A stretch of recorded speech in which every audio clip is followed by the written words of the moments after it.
Aber wir möchten heute den zweiten Teil, den zweiten und letzten Teil zusammen anschauen. Und bevor wir das machen, möchte ich kurz zurückschauen, was der Dani letzte Woche gebracht hat und nur mit ganz groben Zügen ein bisschen zusammenfassen, was wir gelernt haben in den Kapiteln, vor allem 17 und 18. Wir haben 16 kurz angefangen, damit wir so ein bisschen wissen, wo wir jetzt weitermachen. Das erste, was wir angeschaut haben, ist der Elia. Der Name bedeutet, mein Gott ist Jahwe. Er ist berufen worden in eine Zeit, wo Dani jetzt gottlos gesagt. Also eine gottlose Zeit, wo viel Götzendienst war, wo sich viele Leute abgewendet haben, wo das Volk von Gott am Weglaufen ist. Und in das wird Elia berufen und kommt den Namen über. Und wir haben angeschaut, dass auch wir, vielleicht ist unsere Zeit nicht ganz so gottlos, ich weiss nicht, wie dein Umfeld ist, aber auch wir sind berufen, da wo wir innen sind, in unserem Umfeld, irgendwo für Gott einzustehen, ein Zeugnis zu sein für ihn. Dann haben wir die Geschichten gelesen und eben, es wird dem nicht gerecht, das schnell so aufzulisten als ein Punkt. Ganz, ganz spannende Geschichten, wo Gott den Elia versorgt. Zuerst am Bach Krit, wo Raben kommen und im Fleisch bringen. Sorry, alle Vegetarier. Aber bringt im Fleisch dort.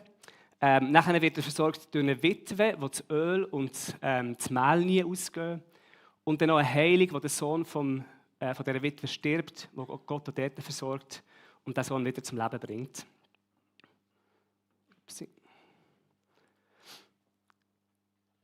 Genau. Und dann das Zentrum, das Highlight der letzten Woche ist der Showdown zwischen Gott Jahwe und dem Gott Baal. Wo wir angeschaut haben, wo die zwei Götter auf dem Berg Karmel einen Altar bekommen und der Elia die Propheten vom Baal herausfordert. Und sagt, komm, jetzt schauen wir mal, wer der wahre Gott ist. Jetzt schauen wir mal, wer der wahre Gott ist. Und die ganzen Kapitel bis jetzt war so die Konfrontation zwischen Jahwe und dem Baal. Und Gott zeigt sich dort als der wahre Gott. Und nachdem, das haben wir letztes Mal gar nicht anschauen, stellt Gott wieder her, nachdem er über 2 Jahre lang eine Dürre im Land lassen, schenkt Gott wieder Regen. Und das ist auch so eine coole Geschichte, wo der Elia 7-mal seine Diener schickt und sagt, geh mal schauen, ob es irgendwo eine Wolke hat. Und dann sieht er eine kleine Wolke, so gross wie eine Faust, sagt er oder wie eine Hand, über dem Meer aufgehen, dann sagt er, kannst du schon mal die Regenjacke legen, jetzt kommt es schiffen. Also, steht nicht genau so in der Bibel, aber so ungefähr, sagt er, hey, das ist das Zeichen, jetzt kommt es richtig regnen. Und Gott stellt wieder her und Gott lässt wieder regnen. Das ist so ein bisschen in ganz groben Zügen Kapitel 17 und 18. Jetzt möchte ich nochmal zurückgehen, wo wir letztes Mal aufgehört haben, und zwar bei dem Vers, wo wir im Kapitel 18 gelesen haben, als alle versammelt waren, also alle waren dort, das waren über 850 Propheten vom Baal und von anderen Götzen. Das ganze Volk Israel war dort, der König war dort. Trat Elia vor die Menge und rief, wie lange noch wollt ihr auf 2 Hochzeiten tanzen? Wenn der Herr, das ist Jahwe, immer wenn Herr steht, ist Jahwe im Bibeltext. Wenn der Herr der wahre Gott ist, dann gehorcht ihm allein. Ist es aber Baal, dann dient nur ihm.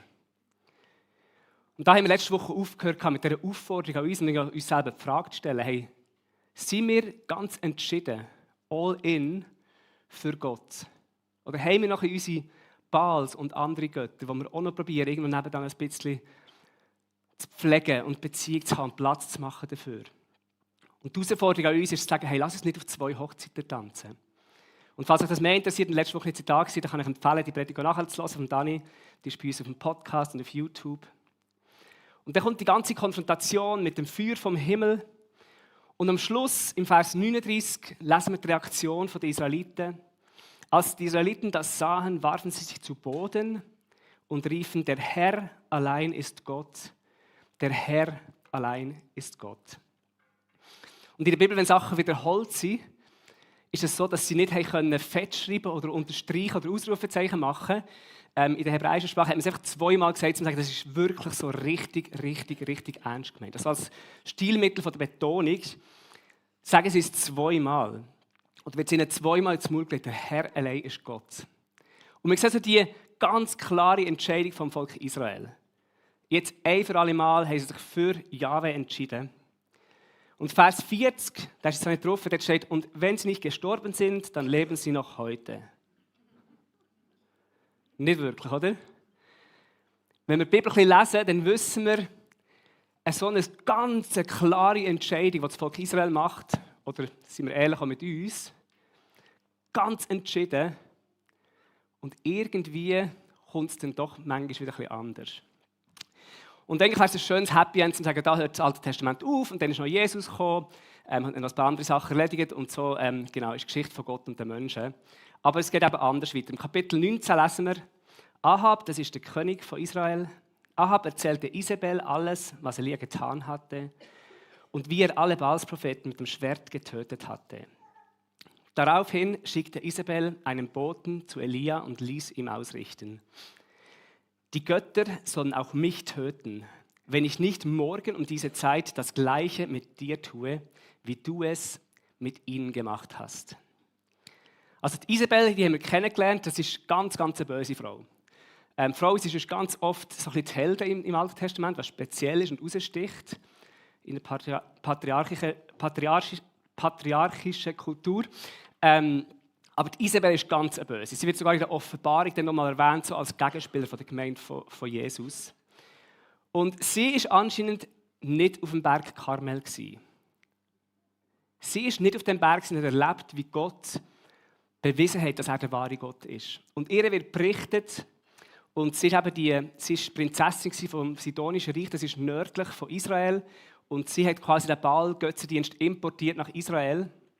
Und sie ist nicht beeindruckt. Sie hört es zwar, aber sofort reagiert sie mit der Bedrohung an Elia. Und dann lesen wir weiter, Vers 3. Da bekam Elia Angst und floh um sein Leben. Und ich möchte da schnell pausieren. Der Elia hat jetzt gerade auf dem Berg Karmel oben Hunderte von Propheten, das ganze Volk Israel und der König vor sich gehabt. Und er hat auf krasse Art und Weise gesehen, wie Feuer vom Himmel ist gekommen und bestätigt hat, dass Jahwe der wahre Gott ist, dass der andere Gott nichts ist und keine Kraft hat. Also er hat gerade diesen Moment erlebt und wahrscheinlich ein paar Tage später, ich denke nicht, dass der Ahab so lange gewartet hat, bis er seiner Frau erzählt hat, ein paar Tage später ist er konfrontiert mit der Bedrohung von einer Frau. Also der Kontrast auf dem Berg, aber wie viele Leute, was für eine Menge von Leuten, was für wichtige Personen da ihm entgegengestanden sind. Und jetzt wird er konfrontiert mit der Bedrohung von einer Frau und er kommt Angst über. Und ich habe gerade so viel an Petrus gedacht. Der Petrus, der Jesus sagt, so, hey, ich werde dich nie verleugnen, ich werde auch, wenn es mir das Leben kostet, ich werde immer zu dir stehen. Und wenn die Soldaten kommen, den wir verhaften, dann wehrt er sich noch mit dem Schwert. Aber nachher, wenn eine Magd am Feuer ihn beschuldigt, dann kommt er plötzlich kalte Füße über. Und sie haben mir so gezeigt, so, vielleicht ist es eine ähnliche Situation. Und ich bin so im ersten Moment zum Schluss gekommen, der Elia ist ein Feigling, oder? Wer ist mit mir da, wenn wir das so lesen? Ist ein bisschen Angst haben, oder? Also er hat doch alle Grund, um jetzt mutig zu sein und darauf zu vertrauen, dass Gott, was sich gerade so gezeigt hat, ihn auch von dem wird befreien. Und da möchte ich mit euch ein bisschen nerden, und ich werde nicht zu viel nerden, aber ich habe da 12 Seiten Kommentar zu einem Wort gelesen und möchte noch ein bisschen etwas reinnehmen, was ich finde, was extrem hilfreich ist. Weil wenn wir den Rest vom Kapitel 19 lesen und den Elia so ein bisschen als Feigling anschauen, er geht nachher, er flieht, er geht auf den Berg, er hat eine Begegnung mit Gott und fängt schon seine Nachfolge nachher schon aufgelesen. Man hat so ein bisschen das Gefühl, es ist so ein unglamouröses Ende für den Elia. Und das kann man so lesen, aber ich habe kein Hebräisch, aber ich kann nachschauen und ich kann so finde den Unterschied spielen mit meinen Kindern. Das ist das hebräische Wort Vayar. Vayar ist, das bedeutet, er hat gesehen. Also, nein, eben nicht. Jetzt habe ich die Pointe schon weggegeben. Vayar bedeutet, er hat Angst bekommen. Und in unseren meisten Übersetzungen wird drinnen stehen, im Vers 3, er hat Angst bekommen. Ich mag nachschauen in euren Übersetzungen, was dort übersetzt ist. Genau, und das macht in unserem Bild, vielleicht wie wir Angst verstehen, wie wir den Vers lesen, so ein bisschen in so einem Feigling. In den ältesten Manuskript, und da gehe ich jetzt nicht zu weit ausholen, es ist mega spannend, wie die Bibel immer wieder ist, abgeschrieben worden und vervielfältigt worden ist. Und es gibt so ganz kleine Unterschiede. Es ist extrem präzise und extrem gut überliefert, wirklich außerordentlich gut. Aber es gibt gewisse Differenzen, die sich über die Dauer so ein bisschen verändert haben. Und in den ältesten Manuskripten steht eben nicht Vayar, sondern Vayira. Und Vayira ist, was man macht, was zum Beispiel Gott in der Schöpfung gemacht hat. Wenn er fertig war nach einem Tag, hat er so einen Schritt zurück gemacht und er hat angeschaut, was er gemacht hat und er hat gesehen, dass es gut ist. So den Schritt zurück machen und etwas anschauen und können beurteilen. Und die Elberfelder Übersetzung übersetzt den Vers 3 folgendermaßen: Und als er das sah, machte er sich auf und lief um sein Leben. Und vielleicht denkt ihr jetzt, ja, ist jetzt nicht wirklich, macht jetzt nicht wirklich grossen Unterschied. Aber die Kommentare schlagen uns vor, dass es viel weniger eine persönliche Angst von ihm war, dass er für sich selber Angst hatte, sondern dass er wieder mal realisiert, als Prophet hat gecheckt, hey, es braucht so wenig und das Volk wendet sich doch wieder ab von Gott. Dass es viel mehr Ausdruck ist von einer Enttäuschung. Irgendwie ein Enttäuschtsein und zu realisieren, hey, die Treue, die das Volk da versprochen hat, ich sehe es jetzt schon, wie es bricht. Ich sehe jetzt schon, wie es nicht wird verheben. Und es spielt nicht so eine Rolle, welche Art und Weise dass wir es lesen. Gott und die Botschaft ist die gleiche. Aber vielleicht hilft es uns so ein bisschen, weil der Elia ist nämlich ein Riesenheld im Alten Testament und im Neuen Testament. Er ist einer der wenigen, der nicht gestorben ist, sondern der von einer Feuerkutsche abgeholt wurde, zum Himmel raufzugehen. Er ist der, der prophezeit wurde, dass er kommt vor dem Messias und den Weg vorbereitet, wo Johannes der Täufer mit ihm in Verbindung gebracht wird von Jesus. Und er ist der, und das finde ich ziemlich ein beeindruckendes Meeting, wenn du das im Resümee drin hast, er ist mit Mose und Jesus zusammen auf dem Berg oben gewesen, und sie haben Ostern zusammen besprochen, bevor es passiert ist. Also Elia, der Mose und Jesus waren zusammen auf dem Berg und haben über den Tod von Jesus geredet. Von dem her, glaube ich, müssen wir ein bisschen aufpassen, den Elia zu schnell abzustempeln als absoluter Feigling und Angsthase. Und so ist es mir zumindest gegangen. Genau. Nerd-Ausflug vorbei. Lesen wir weiter. Da bekam Elia Angst und floh um sein Leben. Er ging nach Beersheba in Juda, dort ließ er seinen Diener zurück. Er aber ging alleine eine Tagesstrecke weit in die Wüste. Schließlich sank er unter einem Ginsterstrauch nieder, der dort stand, und wollte nur noch sterben. Ich habe genug, Herr, sagte er. Nimm mein Leben, denn ich bin nicht besser als meine Vorfahren. Also der Elia flieht. Es steht dort, er war vorhin in Jezreel, als er vom Berg runtergekommen ist, und er flieht nach Beersheba. Und wir haben eine Karte, vielleicht kannst du die schnell einblenden hinter mir, eine Karte, wo man so ein bisschen sieht. Oben ist das Nordreich Israel, unten ist das Südreich Juda. Und er flieht ganz an den äußersten Rand, ganz ins Süden vom Südreich, an die Grenze von der Wüste Negev, und begibt sich nachher noch eine Tagesstrecke in die Wüste hinein. Und auch da wieder kann man sagen, ja, eben Angst haben, es geht möglichst weit weg von der Isabel. Aber auch da würde der Kommentar sagen, wahrscheinlich hätte er einfach nicht wollen, der Isabel den Sieg geben, dass er umgebracht wird von ihr, sondern hat er ein ganz klares Zeichen machen, hey, ich möchte lieber sterben in der Wüste, als umgebracht werden von der Isabel. Er flieht runter in die Wüste, und dort finden wir eben die Situation, wo Zabi beschrieben hat, das Ausgelaugtsein. Er kommt an den Punkt, wo er sagt, hey, nimm das Leben von mir weg. Ich möchte nur noch sterben. Und es ist schwierig, aus dem Text aus jetzt da eine Diagnose zu geben, was bei Elia da genau passiert. Ob es eine Depression ist, ob es Erschöpfung ist, ob er einfach eine prophetische Enttäuschung hat, irgendwo eine Nüchterung darüber, wie untreu das Volk Gottes ist. Oder, und das haben wir vor ein paar Wochen zusammen angeschaut, da kann ich gerne ermutigen dazu, wenn ihr möchtet, so ein bisschen mehr das Thema an euch vertiefen, ist so der Dark Night of the Soul. Also so ein Zustand, wo es in der Seele innen dunkel wird. Wo die Gegenwart irgendwo wegscheint von Gott, wo die Gefühle weg sind, wo man sich einsam fühlt. Vielleicht sagen gewisse Leute, hat er auch das gefühlt in dem Moment. Und falls euch das interessiert, dann könnt ihr, vor 3 Wochen war es, in der Serie «Erfrischt durch die Wüste», haben wir uns schon intensiv mit dem beschäftigt, was denn in solchen Momenten passieren kann, was uns vielleicht auch helfen kann in solchen Momenten. Aber ich möchte einfach für uns einen ersten Punkt heute mitgeben, ist das Loch nach dem Hoch. Was wir bei Elia da sehen, ist, dass er gerade Gott erlebt hat, auf eindrückliche Art und Weise, und dann doch ein paar Tage später ausgelaugt ist. Und vielleicht die Ermutigung an dich und an mich, dass das auch einfach Teil von dieser Reise kann sein und darf sein. Dass wir trotz einer Begegnung mit Gott irgendwo manchmal an den Punkt kommen, wo wir ausgelaugt sind. Und ich habe bei der Vorbereitung überlegen, als ich das letzte Mal auf dem Berg Karmel war, also jetzt nicht auf dem physischen Berg Karmel, aber so in dem Moment, wo ich das Gefühl hatte, so Himmel auf Erde und es ist einfach Gottes Gegenwart da. Und es war bei mir noch gar nicht so lange her, Mitte Februar hatte ich so 3-4 Tage, wo einfach alles so richtig gut gelaufen ist. Ich habe im IGW eine Präsentation machen, die habe ich genailt. Dann bin ich an einer Online-Retreat, wo ich so 3-4 Stunden in der Stille verbracht habe mit der Bibel und einfach eine der schönsten Gottesbegegnungen für mich selber hatte.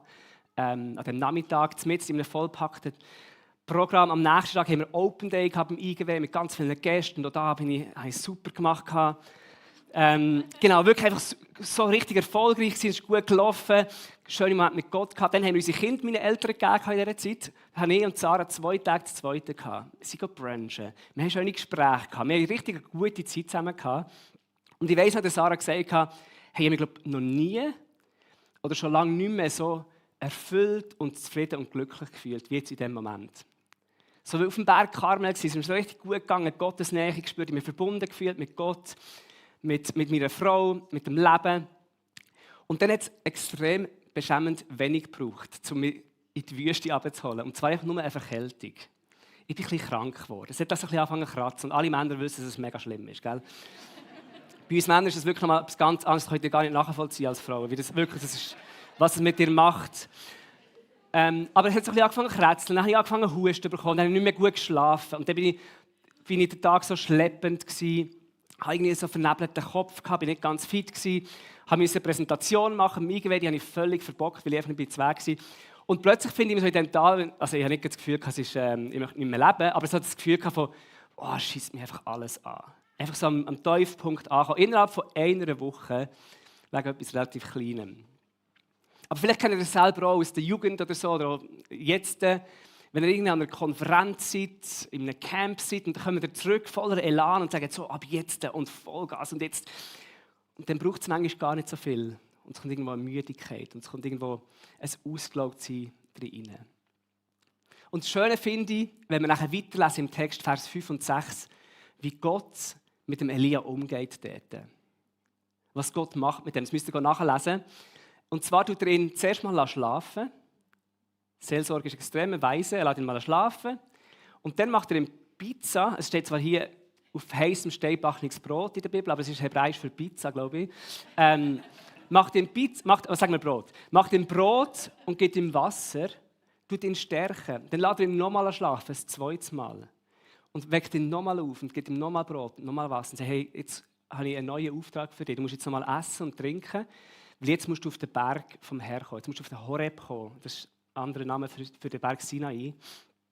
Und ich liebe, wie fürsorglich und wie irgendwo sanftmütig Gott mit seinem Prophet umgeht. Weißt du, Gott, der das Universum geschaffen hat, der die Sterne kennt und weiss, wie viele Sterne es da oben hängen, sieht seinen Prophet in der Wüste und geht ihm kochen und geht ihm das Trinken parat machen. Ich finde das etwas mega, mega Schönes. Und es zeigt, wer unser Gott ist. Und es hat mich an Jesus erinnert, Jesus im Matthäus 11, wo er die Einladung zur Nachfolge ausspricht, beschreibt er sich selber und Hoffnung für alle übersetzt folgendermaßen: Vertraut euch meiner Leitung an und lernt von mir, denn ich gehe behutsam mit euch um und sehe auf niemanden herab.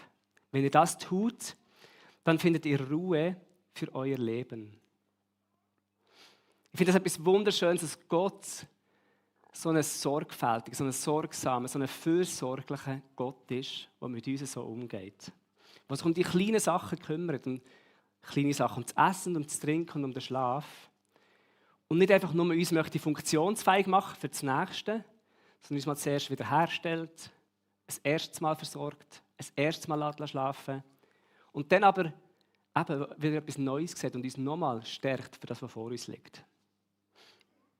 Und so geht die Geschichte nachher weiter. Der Elia ist nachher wieder stark genug und geht zum Berg Horeb. Also er war auf dem Berg Karmel, ganz im Norden, ist oben, gell? Ganz im Norden. Und geht nachher zum Berg Sinai, ganz im Süden unten. Und dort hat er die Begegnung mit Gott, wo vielleicht viele von euch auch schon kennen und wo ganz, ganz viele spannende Nerd-Connections hätte zu Mose, die ich dann nachher gerne noch sagen kann, wenn ihr möchtet, wo wir jetzt hier nicht anschauen. Aber ich möchte mit euch die bekannte Stelle anschauen, wo er auf dem Berg oben ist und die Begegnung mit Gott hat. Im Vers 11 steht, jetzt muss ich schnell weiterblättern.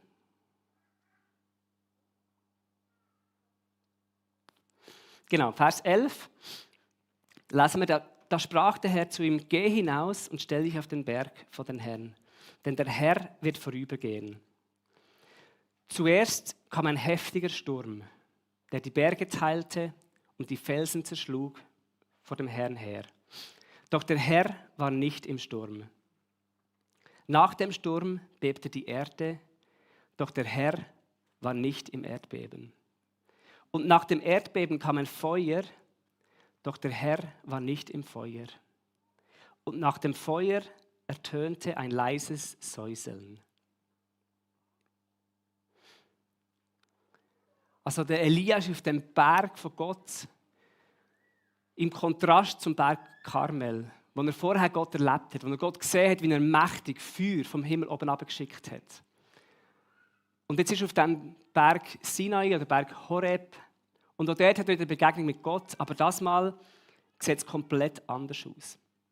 Und das ist der zweite Punkt, den ich heute möchte uns mitgeben möchte, ist Flüstern statt Feuer. Der Elia begegnet Gott nochmal auf eine ganz neue Art und Weise auf dem Berg Horeb. Nicht im Erdbeben, nicht im Feuer, nicht im Sturm, sondern in dem Flüstern innen. Und das ist schon krass. Ich glaube, ich habe das krass gefunden beim Überlegen. Der Elia ist sich wahrscheinlich so das Spektakuläre, das Übernatürliche ziemlich gewöhnt gewesen. Also musst du mal überlegen, wenn du über Jahre hinweg, du erlebst, da kommen Raben, bringen dir zu essen, Gott redet zu dir, gibt dir Offenbarungen, du gehst zum König, du konfrontierst alle anderen Götter, es kommt Feuer vom Himmel oben runter. Also für ihn ist so die Beziehung mit Gott, das kraftvolle, spektakuläre, wahrscheinlich viele von uns nicht alltäglich so erleben, nehme ich jetzt mal an. Gibt es das ein paar, die so ein bisschen absolut ist mein Alltag? Es getraut sich niemand die Hand aufzuheben, gell? Aber es gibt sicher 2, 3 von euch, die am Morgen den Raben rufen und dann ist das Morgen parat. Aber der Elia hat Gott auf so eine Art und Weise kennt und ist sich gewöhnt gewesen. Aber auf dem Berg Horeb hat sich Gott nochmal auf eine ganz andere Art und Weise gezeigt. Und ich glaube, wir möchten uns ermutigen und herausfordern. Vielleicht ist es für uns gerade das Gegenteil. Vielleicht lebst du Gott viel im Flüstern und darfst wieder mal erwarten, dass Gott auch ganz laut und ganz mächtig wirken kann. Aber ja, kürzlich bei dem Retreat, wo ich war, hat eine ältere Frau uns gesagt, hey, komm immer mit Erwartung zu Gott, aber ohne Absicht. Also komm mit der Erwartung von, hey, ich möchte Zeit mit Gott verbringen, ich möchte mein Gebet in der Bibel auf Gott einladen, aber ich möchte nicht pauschal schon mal einschränken und sagen, ich muss diese Antwort haben. Es muss das passieren und es muss auf diese Art und Weise passieren. Sondern sagen, hey Gott, ich komme einfach vor dir und du kannst mir begegnen, wie du möchtest. Du kannst zu mir reden, was du möchtest. Und ich möchte offen sein für dich. Und ich glaube, das ist etwas Zweites, was wir mitnehmen für uns. Wo wir beim Elia sehen, dass Gott immer wieder andere Wege wählt. Und vielleicht hat er den Sturm gesehen und hat das Erdbeben gespürt und das Feuer gesehen und er denkt, da ist Gott drin. Und ist immer wieder schauen und hat gemerkt, hey, Gott ist eben genau in dem leisen Säuseln, in dem Flüstern, in der leislichen Stimme drin gewesen. Und dann lesen wir weiter, was passiert. Vers 13.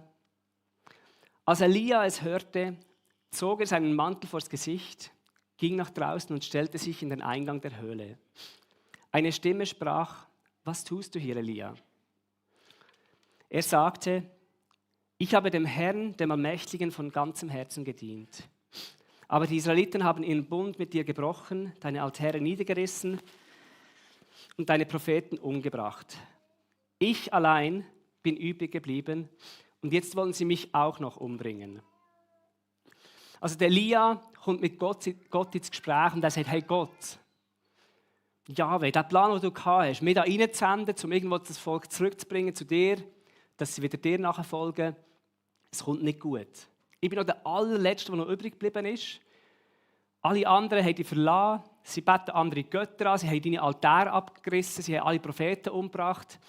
Falls ihr den Bibelleseplan macht, dann habt ihr wahrscheinlich gestern oder heute vom Obadiah gelesen, wo 100 Propheten von Jahwe versteckt hat. Also es stimmt nicht, dass alle Propheten sind umgebracht wurden, sondern es hat noch andere Propheten von Jahwe gehabt. Aber er hat das Gefühl, hey, ich bin ganz allein. Der Plan, den du gehabt hast, der ist am Scheitern, das kommt nicht gut. Und die Antwort von Gott, da sprach der Herr zu ihm: Geh zurück auf den Weg, den du gekommen bist, durch die Wüste nach Damaskus. Wenn du dort bist, dann salbe Hazael zum König von Aram und salbe Jehu zum König von Israel. Und dann salbe Elisa an deiner Stelle zum Propheten. Wer Hazael entkommt, den wird Jehu töten, und wer Jehu entkommt, den wird Elisa umbringen. Doch 7000 Menschen in Israel will ich verschonen. Alle, die sich nie vor Baal niedergeworfen haben. Also der Elia sagt, hey, alle haben dich verlassen, alle sind weggelaufen von dir, ich bin nur der Allereinzige und jetzt komme ich dir auch gerade ums Leben. Er sagt, hey, dein Plan, dass das Volk dir nicht davonläuft, der scheitert jetzt dann gerade, wenn es mir nicht mehr gibt. Und die Antwort von Gott ist, ich weiß nicht, ob es in your face ist, ob es sehr konfrontativ ist oder ob es sehr lieb gesagt worden ist. Aber er sagt ihm, hey, weißt du was? Nein, ich habe einen Plan, der über dich rausgeht. Ich sehe jetzt schon weiter, ich sehe schon deine Nachfolger, ich sehe schon die nächsten Könige, die werden kommen. Und ich möchte dich brauchen, um den Plan, die Nächsten schon einzusetzen. Zum Salben, wer die nächsten Könige werden sein, in Aram und in Israel. Ich sehe schon den nächsten Prophet, der wird wirken. Und die 7000 Menschen. Und ob das jetzt 7000 sind oder ob das eine symbolische Zahl ist, weil es bedeutet ganz viel und ein grosser übriger Kern. Aber Gott sagt, da gibt es immer noch Menschen, die mir nachfolgen. Da ist immer noch mehr, als du siehst. Und das ist der dritte Punkt, den ich heute machen möchte. Senfkorn statt Showdown. Und ich will jetzt ganz schnell erklären, was ich damit meine. Aber Gottes Reich, das wächst leislicher, als du denkst, aber stärker, als du vielleicht vermutest. Der Dale Davis ist ein Kommentator von dem Buch Erste Könige. Und er hat eben gesagt, wenn er den Berg Karmel anschaut und den Berg Horeb anschaut, dann sehen wir nicht einen Gott, der am Berg Horeb irgendwo einen Rückzug macht und aufgibt. Nicht einen Gott, der sagt, stimmt, das ist alles aussichtslos, sondern einen Gott, der in Senfkorn-Modus wechselt. Und beim Lesen ist mir das so, hat mich irgendwie angesprochen, das ist ein mega cooles Bild. Ein Gott, der in Senfkorn-Modus wechselt. Und ihr wisst sicher, oder viele von euch wissen wahrscheinlich, auf was ich da herspiele. Wenn Jesus in Matthäus 13 ganz viel Gleichnis bringt und das Reich Gottes beschreibt, wie kommt denn das Reich Gottes? Dann sagt er eben auch, es kommt nicht in einer grossen Demonstration von Macht, sondern es kommt in Form von ein bisschen Hefe, das in den Teig hineinkommt. Und langsam schafft es seinen Weg in den ganzen Teig hinein. Oder das Bild vom Senfkorn. Das kleinste Korn, ich habe die Bibelstelle mitgebracht. Matthäus 13, 31-32. Mit dem Himmelreich ist es wie mit einem Senfkorn, das ein Mann auf sein Feld sät. Es ist zwar das kleinste aller Samenkörner, aber was daraus wächst, ist größer als alle anderen Gartenpflanzen. Ein Baum wird daraus, auf dem die Vögel sich niederlassen und in dessen Zweigen sie nisten. Also es ist so das hoffnungsvolle Versprechen vom Voranschauen. Vom Sagen, es mag vielleicht klein aussehen und nicht sehr vielversprechend aussehen, aber genau so sagt Jesus, so wird das Reich Gottes kommen. Und ich finde es mega schön, dass eigentlich die Begegnung mit Gott so endet, mit dem hoffnungsvollen Blick in die Zukunft. Und vielleicht geht es auch so, wenn ihr in unsere Welt rausschaut aktuell. Ich wünsche mir manchmal so einen Berg-Karmel-Moment. Ich wünsche mir, dass Gott jetzt einfach mal kommt und mal Gerechtigkeit bringt. Und Gott mal wegweist und mal zeigt, dass er der wahre Gott ist und dass er das Geschehen in der Hand hat. Und hoffentlich macht er es ab und zu punktuell in den Situationen innen. Aber wir sehen einen Gott, der sagt, weisst du was, du musst nicht verzweifeln. Du musst nicht verzweifeln. Ich sehe schon weiter und ich sehe schon mehr und ich sehe schon die nächste Generation und ich habe einen Plan. Und ich bin souverän in all dem Innen. Und ich glaube, es darf uns ermutigen, ich hoffe, es ermutigt uns, in unseren Situationen immer wieder zu wissen, hey, Gott ist ein Gott, der voller Hoffnung, voller Versprechen, voller Treue vorwärts schaut mit uns. Auch wenn wir das Gefühl haben, ich bin der Letzte und es ist jetzt jetzt bin ich am Ende von allem, sagt Gott, nein, das sind noch 7000. Ich habe noch 7000 mehr. Und ich habe neue Propheten parat, ich habe neue Könige parat. Und der Daniel hat letzte Woche so den Satz gebracht und der ist mir irgendwie geblieben, so schnell werden wir Gott nicht los. Also Gott wird nicht so schnell panisch, sondern Gott ist recht souverän. Und manchmal macht er es am Berg Karmel, macht er es auf eindrückliche Art und Weise, und wir dürfen erleben, wie gross und wie stark er ist, wie wir im Teil 1 gesehen haben. Und manchmal macht er es im Kleinen, im Flüstern, im Sorgfältigen, im Behutsamen mit uns umgehen. Aber das Versprechen von der Zukunft, das steht über allem. Das zieht sich durch wie ein roter Faden im Alten Testament. Immer wieder das Vorschauen auf den Messias, der kommt. Und wir feiern heute ja Psalm Sonntag, und das ist mir vorher noch mal so bewusst worden. Das Volk Israel, wo Jesus eingezogen ist nach Jerusalem, haben sie genau gedacht, jetzt kommt der Moment, wo sie seit Jahrhunderten darauf am Warten waren. Jetzt kommt der König, der uns befreit von den Römern, der das Reich Gottes herrichtet. Und sie erwarten, dass er kommt und dass eine Revolution startet. Und stattdessen ist eine Hinrichtung passiert. Und es ist genau das, ist das Senfkorn-Modus von Gott. Wo nicht immer kommt und mit Gewalt und Macht sie Willen durchsetzt, sondern in Liebe uns immer wieder einladet, Teil von seinem Plan zu werden. Ich glaube, ich möchte uns einfach mitgeben und uns ermutigen, voller Hoffnung in unsere Zukunft zu schauen. Zu wissen, Gott hat noch einen Plan B, einen Plan C, einen Plan D. Und wenn das Alphabet fertig ist, fängt er wie viele Zeichen gibt es im Chinesischen? Fängt er dort noch vorne an. Ich weiss, Gott ist nicht so schnell erschöpft, sondern Gott ist souverän. Ein letzter Vers, der mir in den Sinn kam, den ich gerne mit euch teile, ist, wo Jesus seine Jünger fragt, wer sagt dir, dass ich bin? Sagt der Petrus, du bist der Messias. Du bist der, der kommt und das Reich bringt. Und die Antwort von Jesus ist, du bist Petrus und auf diesen Felsen werde ich meine Gemeinde bauen. Und das Totenreich mit seiner ganzen Macht wird nicht stärker sein als sie. Also Jesus sagt, weißt du was, wir als seine Nachfolger dürfen wissen, wir geben uns das Beste und wir lernen uns ein und wir erwarten Gott, wir beten dafür. Aber am Schluss des Tages hat er versprochen, dass sein Plan und dass sein Reich nicht wird aufgehalten werden können. Von niemandem und von nichts. Lass uns miteinander beten. Vater, wir danken dir vielmals für die Geschichte von Elia. Wir danken dir vielmals für dein Wort. Danke, dass du dir immer wieder beweisst als ein Gott, der es gut mit uns und der behutsam mit uns umgeht. Danke, dass du auch der Gott bist, der auf spektakuläre Art und Weise Wunder tun kann und kann seine Größe und Stärke zeigen. Aber dass du im Kleinen und im Flüstern innen uns das Versprechen ist, dass wir uns festhalten an dir. Dass du ein guter Gott bist und einen guten Plan hast. Amen. Amen. Wir wollen zurück in Worship gehen.